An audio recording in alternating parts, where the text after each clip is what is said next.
Chers internautes, encore une fois, bonjour. Bienvenue, n'est-ce pas, à notre émission hebdomadaire sur le développement. Nous bénissons le Seigneur pour vos vies et nous continuons de vous encourager à vous abonner à notre page et à aussi inviter les autres frères et sœurs dans le Seigneur à s'abonner pour plus d'impact. Dieu vous bénisse.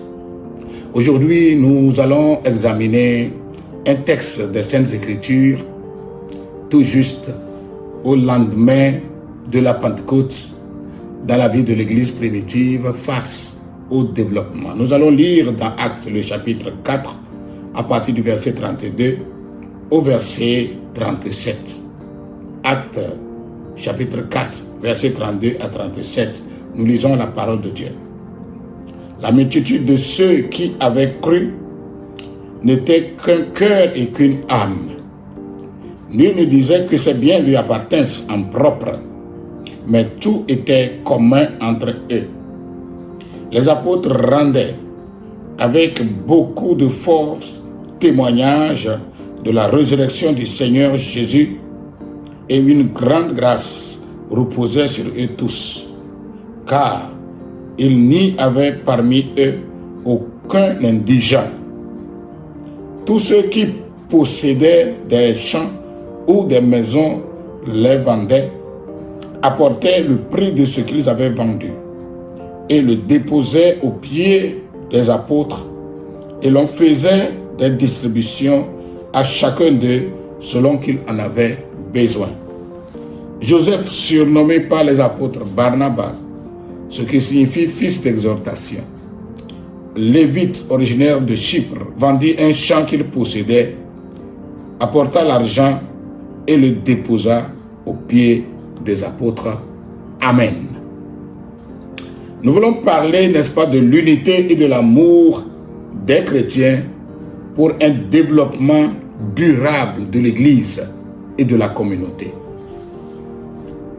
L'unité et l'amour des chrétiens pour un développement durable de l'Église et de la communauté. Nous ne cesserons jamais de vous dire que une communauté chrétienne qui n'a pas compris la notion du développement est appelée à disparaître. Une église qui ne se bâtit pas, qui n'a pas des racines pivotantes dans le développement et pense être missionnaire et pense être spirituel, ne durera pas. Il est important de comprendre que la vie spirituelle d'une église sera durable aussi longtemps qu'elle comprend la notion du développement et s'y engage sans réserve. Les deux vont de pair. C'est ce qui illustre le passage que nous venons de lire dans le livre des Actes. Au lendemain de la descente du Saint-Esprit sur les 120 et qui ont commencé à se lancer dans la mission. Il est dit le même jour où les 120 à la chambre haute avaient reçu le baptême, l'effusion du Saint-Esprit, la prédication de Pierre a conduit à l'effectif de 3000 personnes. Et quelques jours après, on pouvait dénombrer 5000. Et le nombre allait croissant parce qu'il est dit que tous les jours, le Seigneur ajoutait à l'église tous ceux qui étaient sauvés. Donc pendant que l'église connaissait cette croissance, il ne devrait pas frotter les mains, je parle des disciples, en signe de mission accomplie. Mais il devait voir plus loin que l'œuvre opérée par le Saint-Esprit, c'est-à-dire la vie associative, la vie sociale de ces chrétiens ou bien de ces âmes qui venaient à s'ajouter à l'église. C'est dans ce sens que quand nous examinons bien ce texte, nous comprenons comment ils ont eu à évoluer à travers le développement. Ils ont compris qu'ils devraient vivre dans l'amour Mais cet amour est sujet à des éléments fondamentaux pour permettre sa durabilité. Le premier élément que l'Église primitive a compris à partir de l'amour, c'est que l'amour doit rimer avec l'unité. Sans, n'est-ce pas, l'unité, l'amour n'aura jamais une durabilité. L'amour reste durable dans une association, dans une communauté, aussi longtemps que cet amour est accompagné de l'unité. Pourquoi? Parce que si tu me dis que tu m'aimes et tu ne t'unis pas à moi pour régler mon problème, je ne peux pas croire en ton amour. C'est pourquoi il est dit ici que la multitude de ceux qui avaient cru n'était qu'un cœur et qu'une âme, et nul ne disait que ces biens lui appartiennent en propre. Là, nous voyons l'amour qui se concrétise à partir de l'unité. Très important, très fondamental à noter, à comprendre, que l'Église aujourd'hui ne doit pas seulement du haut des pupitres écouter les messages du pasteur sur l'amour, aimez-vous les uns les autres. Aimez-vous les uns les autres, priez les uns pour les autres, sans qu'il n'y ait l'unité de façon pratique.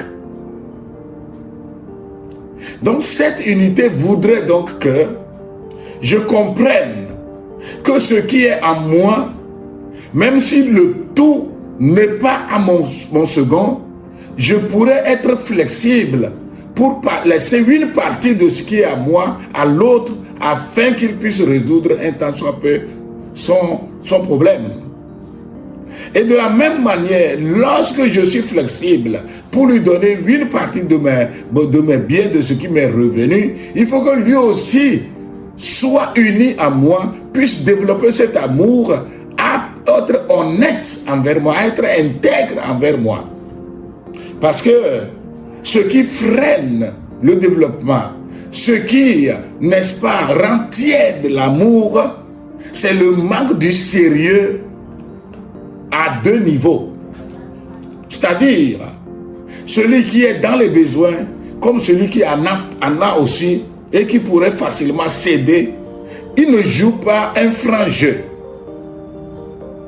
Soit, celui-là, il cherche littéralement à dominer le pauvre, à l'assujettir, à le dominer, à faire en sorte, à l'exploiter littéralement. Ou alors, celui-là qui est pauvre et à qui on devrait aider, devient lui aussi un escroc, un menteur, un voleur. Il ne dit jamais la vérité. Et donc, ça brouille les relations, ça brouille l'unité. Ça rend tiède l'amour qu'on devait développer les uns envers les autres. Le deuxième élément que nous constatons dans ce texte du livre des Actes par rapport au développement qu'ils ont initié, c'était que l'amour crée la prospérité aussi longtemps que l'unité joue bien son rôle. Lorsqu'il n'y a pas de l'amour uni ou bien associé à l'unité, la prospérité ne viendrait jamais. Vous allez comprendre que il a dit que non seulement les apôtres ou les chrétiens de l'église primitive n'étaient qu'un cœur et qu'une âme, mais il a dit que nul ne disait que ses biens lui appartenaient en propre. Tout était mis en commun entre eux. Et ce qui a fait qu'il n'y avait pas d'indigents, il n'y avait plus de pauvres. Donc ça veut dire que c'était une église prospère. C'était une communauté chrétienne prospère. Pour que cette prospérité ait lieu dans une communauté, il faudrait que l'amour s'unisse ou s'associe à l'unité pour asseoir cette prospérité. La prospérité est possible dans notre milieu, surtout chrétien aujourd'hui, si nous avons compris le concept de l'amour et le concept de l'unité qui feront de nous des chrétiens flexibles à laisser une partie de nos biens à être managés dans le cadre du développement. Alors, nous avons vu le premier élément qui nous dit que pour qu'il ait de l'amour durable, il faut l'associer de l'unité. Donc, pas d'amour durable sans l'unité. Le deuxième élément que nous avons développé, c'est qu'il n'y a pas de prospérité sans également l'unité. Donc l'amour et l'unité, lorsqu'ils associent normalement, créent la prospérité. Un troisième élément que nous aimerions développer à travers ce texte que nous venons de lire, c'est que l'amour et l'unité ne sont pas des concepts abstraits, mais ce sont des concepts pratiques, tangibles, visibles. Ce sont des comportements à adopter, à véhiculer au travers sa personne. L'Église d'aujourd'hui semble être en déphasage avec l'Église primitive. Quand nous voyons l'Église primitive, dans ce texte que nous venons de lire, nous voyons des gens qui sont prêts tous les jours à venir vers les apôtres avec une partie de leurs biens, avec tous leurs biens, qu'ils mettaient, n'est-ce pas, à la disposition des apôtres pour que tous ceux-là qui étaient de cette communauté en bénéficient.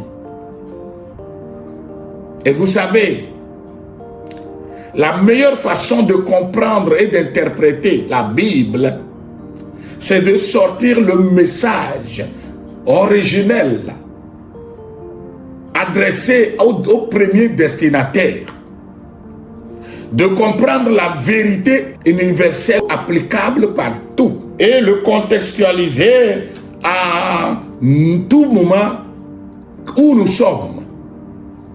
Alors, quand nous prenons ce texte, les gens pourraient parler, n'est-ce pas, de la communauté des biens, du communisme, par exemple, qui fait son bonhomme de chemin dans certains pays d'ailleurs. Et les gens pourront dire qu'aujourd'hui nous sommes dans le système capitaliste et donc l'association des biens n'est plus d'actualité. Mais quand même, si cela est écrit dans la Bible pour nous, cela devrait nous servir de leçon afin de nous amener à sortir le message universel applicable partout et le contextualiser dans notre temps aujourd'hui. Alors, si nous comprenons que l'amour et l'unité ne sont pas des concepts abstraits, mais ce sont des concepts pratiques et palpables, ce sont des comportements à véhiculer, à mener, ce sont des vies qui devraient caractériser les chrétiens. Alors comment donc contextualiser cette vérité qui nous amène, n'est-ce pas, à l'amour du prochain en tout moment et en tout lieu? Comment nous pouvons nous servir de cet amour au regard de ce texte et le contextualiser dans l'Église aujourd'hui pour lutter contre la pauvreté? C'est là la grande thématique de tout le temps. Alors, il est important de comprendre donc et de commencer à poser des bases de ce développement à l'instar de cette église primitive qui vivait, n'est-ce pas, dans le communisme ou dans la communauté des biens. Donc nous devons comprendre que c'est une vie pratique l'amour, c'est une vie pratique l'unité, de façon tangible à concrétiser de notre temps aussi. Alors si tel est le cas, nous devons alors maintenant aller plus loin pour voir le quatrième élément qui nous amène à découvrir une vérité selon laquelle, après la Pentecôte, l'une des actions phares du Saint-Esprit est la lutte contre zéro pauvreté en milieu chrétien. La lutte contre zéro pauvreté. Parce qu'il est dit, il n'y avait pas d'indigents parmi eux. Un indigent, c'est un pauvre. C'est un nécessiteux, c'est un mendiant. C'est celui-là qui manque du nécessaire. Alors dans cette église primitive, la Bible décrit, Luc décrit que la manière dont la première église se comportait, il y avait zéro pauvreté. Donc c'est l'action du Saint-Esprit. C'est l'Esprit Saint qui a convaincu des gens. Sommes-nous à l'ère de l'Esprit aujourd'hui? Oui. Nous qui nous déclarons, qui nous réclamons de pentecôtistes, qu'avons-nous compris du pentecôtisme? Est-ce que c'est le parler en langue et c'est tout? Les signes et les miracles et ça y est? Nous engager pour l'évangélisation et sauver des âmes et puis c'est tout? Jésus a bien dit d'aller et de faire des disciples. Il n'a pas dit aller évangéliser. Donc après l'évangélisation n'est qu'une étape pour faire de celui-là qui croit en Christ un disciple. Le disciple vit avec son maître, mange avec son maître. Il faut que ceux-là que nous tentons faire des disciples joignent les deux bouts, comme on le dit, règlent les problèmes humanitaires, les problèmes sociaux qu'ils auront à rencontrer, les difficultés de tous les jours liées à leurs problèmes. Sur le plan social, nous devons comprendre cela et lutter pour qu'ils puissent vraiment nous écouter la parole que nous leur prêchons et les directives que nous leur donnons. D'ailleurs, quelles directives leur donnons-nous? Si c'est vivre la sainteté, c'est bien, mais ça ne suffit pas parce qu'il y a certaines réalités qui contraignent certaines personnes à ne pas vivre la sainteté comme la Bible le souhaite. C'est très important. Alors, nous sommes en train de vous dire que l'une des actions, c'est-à-dire le quatrième élément que nous découvrons dans ce texte, c'est que l'une des actions phares après la Pentecôte dans l'église primitive, c'est la lutte contre zéro pauvreté. Quelle église sommes-nous en train de bâtir? Quel type de chrétien? C'est une église des chrétiens, des disciples de Jésus ou des sympathisants de nos dénominations? Quelle église sommes-nous en train de bâtir? Des disciples de Jésus pour le royaume des cieux ou des sympathisants de nos dénominations? Parce que la manière dont nous bâtissons l'église n'est pas la manière dont Christ voudrait que cela soit bâti. Quelqu'un qui cherche à régler ses besoins physiques, il arrive dans une église, il passe quelques mois, et lorsqu'il n'attend rien de la bouche du pasteur, il est à l'écoute pour voir si quelqu'un dit mieux ailleurs. Et d'un jour à l'autre, vous allez le retrouver là-bas. Et c'est là aussi, le pasteur ne dit rien. Il cherche encore à aller ailleurs. Et nous faisons de ceux-là qui viennent dans les églises des nomades à tout moment, à la recherche de bons pâtures ailleurs. Nous n'avons pas des disciples de Jésus, nous avons des sympathisants de nos dénominations.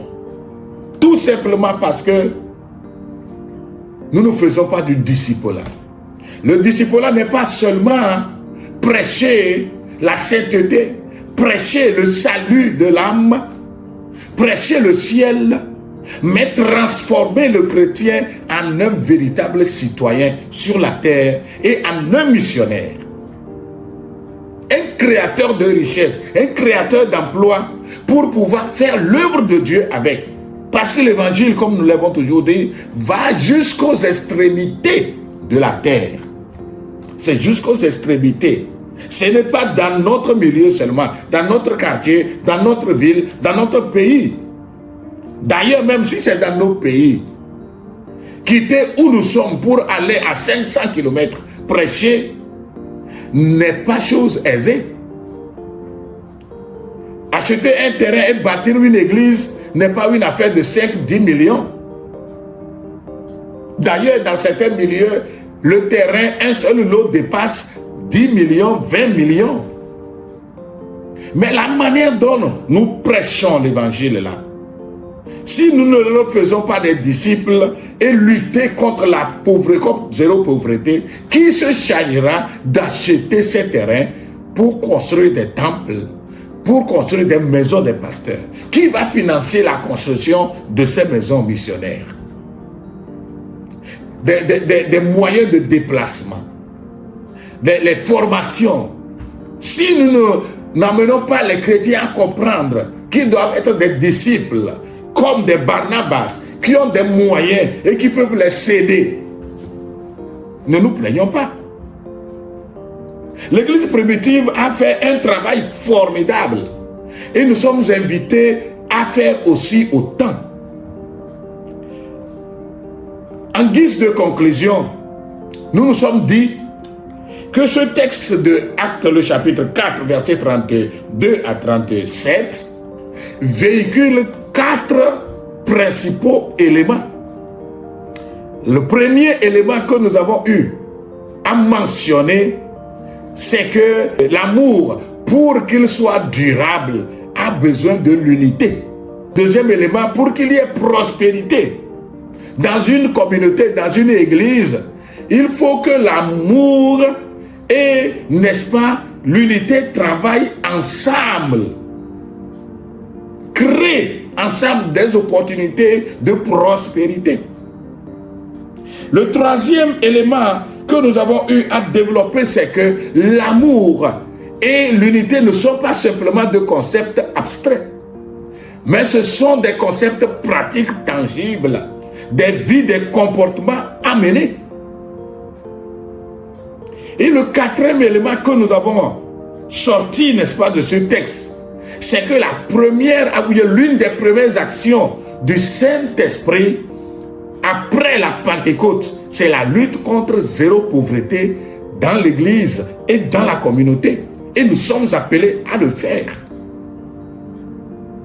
Prochainement, quand nous aurons l'occasion, nous allons parler, n'est-ce pas, de quelques exemples pratiques et vous dire que l'église aujourd'hui est une lionne endormie par rapport au développement. Nous avons tout à notre niveau pour, n'est-ce pas, vibrer ce monde avec l'évangile holistique. Je parle bien de l'évangile holistique. Pour que cet évangile vraiment soit holistique, il faut placer l'évangile à son bon fixe, c'est-à-dire prêcher l'évangile, faire, n'est-ce pas, des disciples, s'engager dans le développement. C'est ça l'évangile holistique.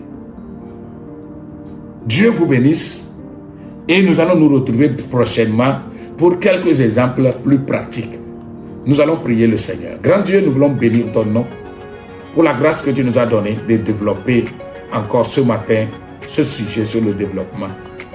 Je prie que celui-là qui m'a écouté commence, Seigneur, à mettre en pratique, à réfléchir plus sur la manière dont il va changer son amour, qui était un concept abstrait, en un concept pratique. Il va changer sa manière de s'unir à son frère de façon pratique et tangible. Je prie que le Saint-Esprit fasse cette œuvre à nous, dans le nom de Jésus. Amen. Au revoir. Comme je l'ai dit, continuez à vous abonner. Invitez vos frères. Dès que ce message vient à toi, partage dans les groupes que tu as pour qu'il y ait plus d'auditoire. Merci beaucoup.